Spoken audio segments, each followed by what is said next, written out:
Hello, welcome to Washington Talk. I'm Young Kim. The United States government continues to warn against North Korea's threats. Following the issuance of a joint alert for an ATM cash-out scheme run by a North Korean hacking group, the U.S. government issued an advisory on North Korea's ballistic missile procurement activities.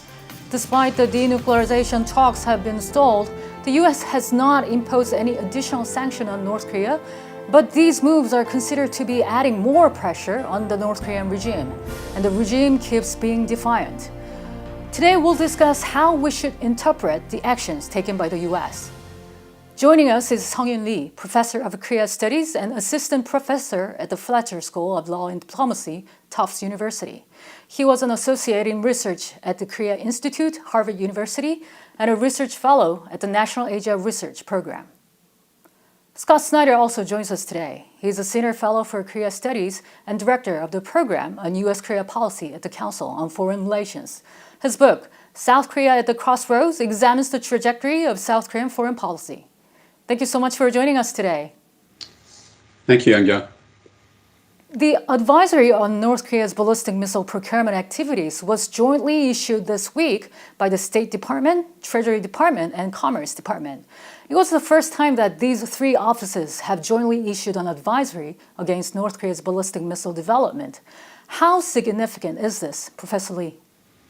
Well, this is the product, the culmination of, I would assume, months, if not years, of coordination, collaboration among the different agencies.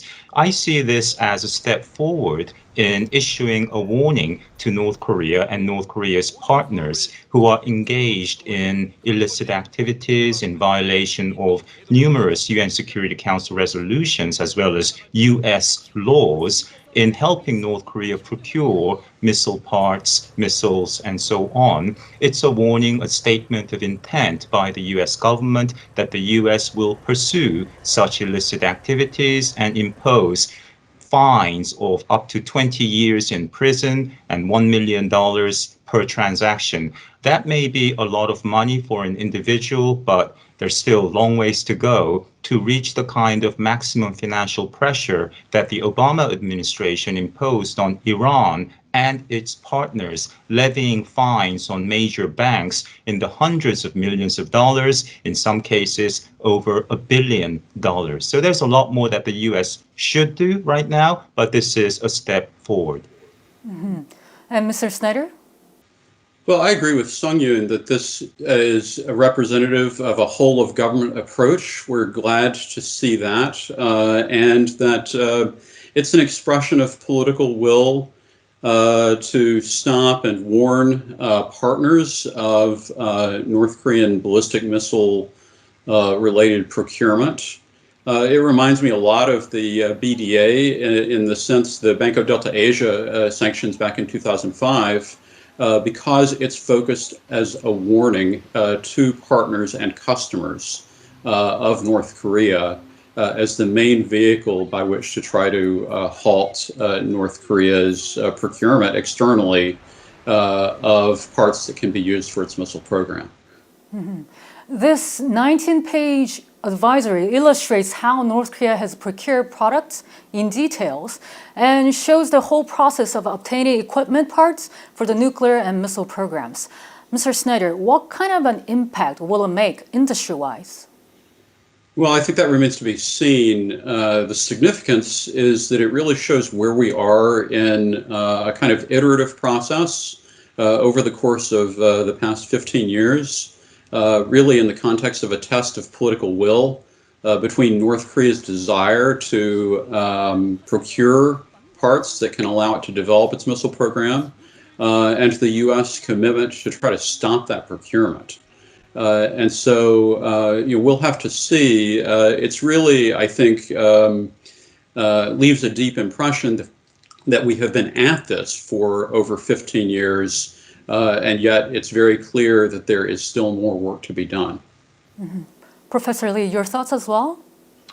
Yeah, sanctions enforcement is hard work. It's laborious. It takes much time, months, if not years, for the effect to become visible. Like domestic law enforcement, people have to put in the hours and maintain, sustain pressure.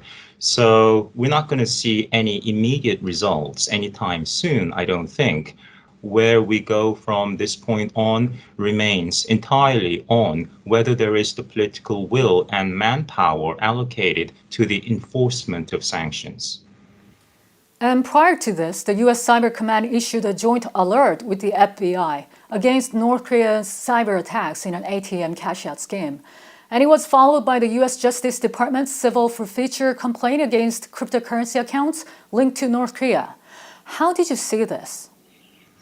Well, we know North Korea has diversified its policies, whether it's selling drugs or missiles or procuring missile parts for its WMD, weapons of mass destruction program. We know that North Korea has tremendous cyber capabilities. North Korea has proven itself to be a world-class cyberspace power by hacking various South Korean entities, by hacking into Sony Pictures Entertainment in 2014, bringing down, basically destroying kinetically some 70% of the company's computer system. We know North Korea has been very adept in cyber theft, trying to steal $1 billion from the Central Bank of Bangladesh, although North Korea made only about $81 million, which is still a lot of money. So North Korea is to be taken seriously. Mr. Snyder, anything to add to this? Yeah, I would say that cryptocurrency theft is emerging as a new sector for North Korea's illicit business activities. And so it's important that the international community and the United States put into place the safeguards that can try to prevent North Korea from essentially using cyber theft as a way of circumventing, that's another way of circumventing sanctions, basically. If you can't steal something that you want, then just rob a bank, is essentially what North Korea is doing here. And we really need to be on guard against the way in which North Korea is trying to use cyber theft as a vehicle for foreign exchange earnings.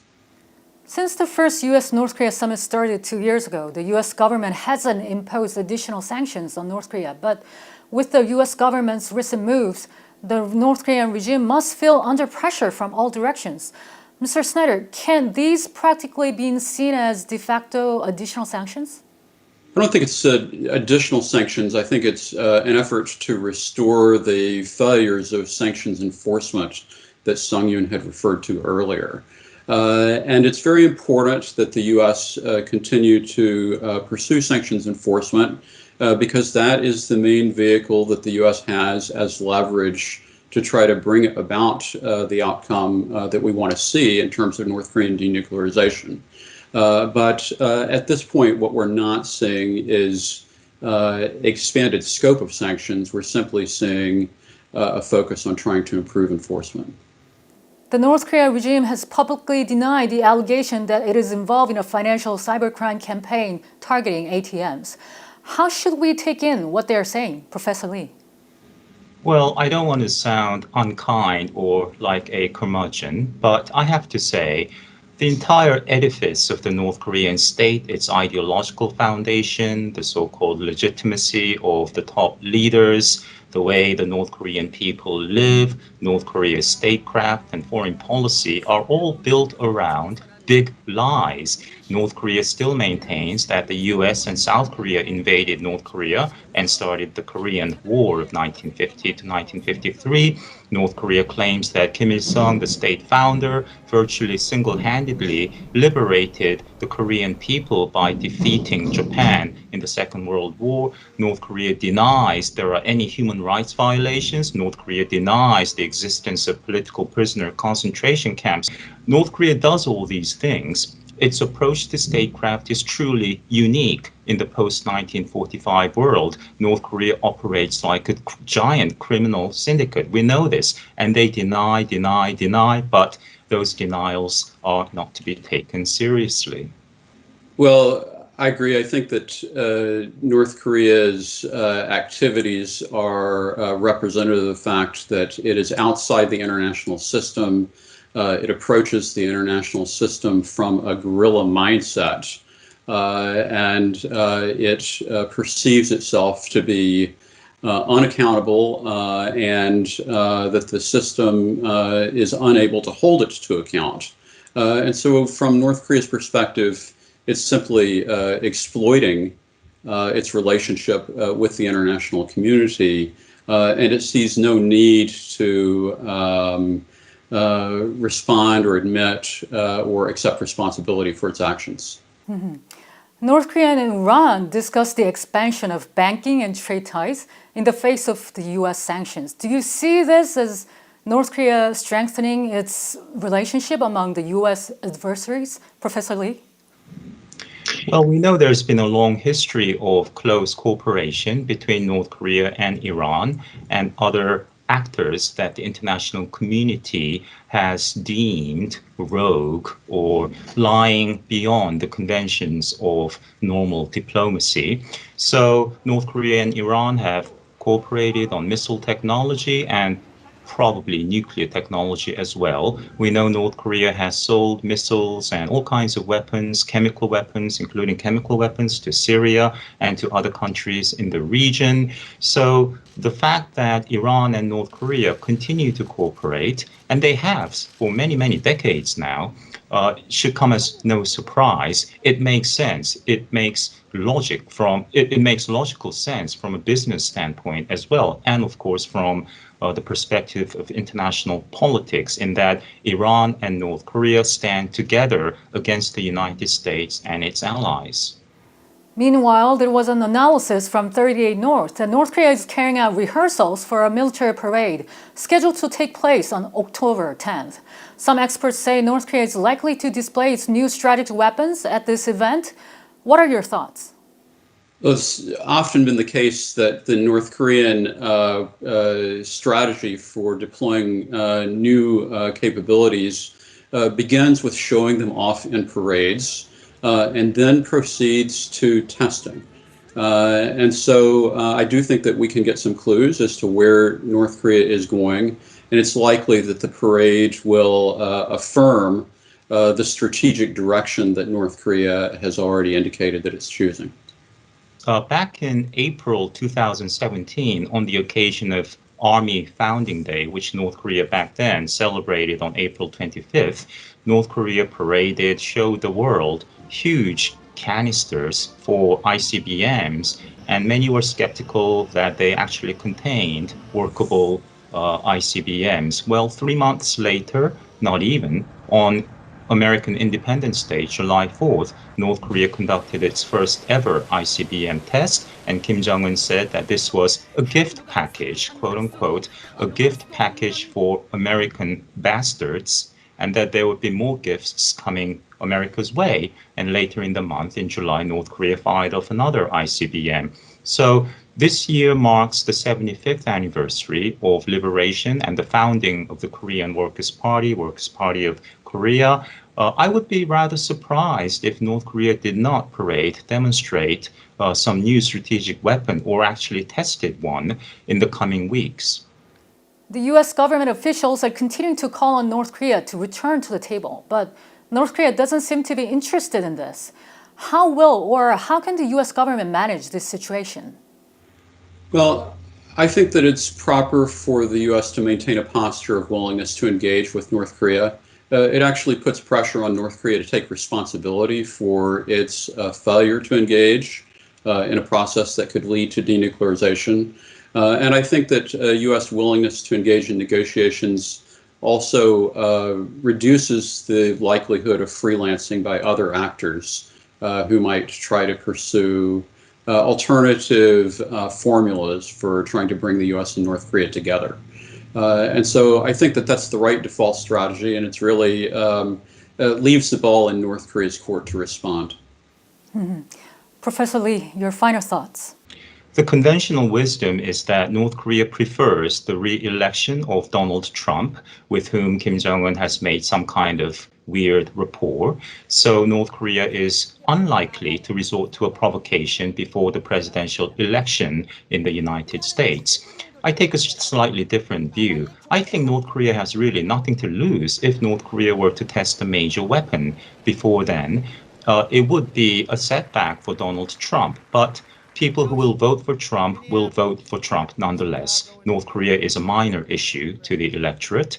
And even if Joe Biden takes office next year, North Korea has raised the stakes by a major provocation, putting more pressure on the new administration. And when North Korea chooses to be engaged once again, then it would be very hard for either Donald Trump or President Joe Biden to turn his back on North Korea. So I think North Korea has much to gain and little to lose by being a factor, being a thorn before the U.S. election. As many experts are suspecting that North Korea will try to introduce its new strategic weapon on its 75th anniversary of the foundation of the Workers' Party, which falls on October 10th, we'll have to watch what North Korea will come up with this time. Professor Lee and Mr. Snyder, thank you both very much. I appreciate your time today. Thank you. Thank you. And that does it for this week's Washington Talk from Voice of America. Please join us again next week for more analysis.